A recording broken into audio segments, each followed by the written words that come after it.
மரங்களில் கிடைக்கிற ஊட்டி வளர்த்த அவன் சிப்காட்டை ஊழிய செய்யலாம். அவன் பாலை கொடுத்து 30 பைசா 100 பால் 30 காசு கொடுத்து வாங்க முடியாம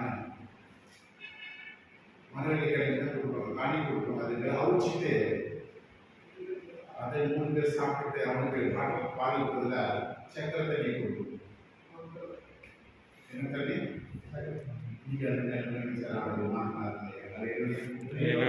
கிராமத்துல காசு கொடுக்க மாட்டாங்க, அந்த தானியம் கொடுப்பாங்க, கிழங்கு கொடுப்பாங்க. இதுதான் சாப்பிட்டு மொழியில வளர்த்த 9% இடத்துல வளர்த்த ஆண்டவர் திருவிழாவை வந்தது. அதை வெறுங்கையா வந்து ஆதியாகும் 32ல 10 வந்து இன்னைக்கு கூட கணக்கு போட பார்த்தாங்க. 55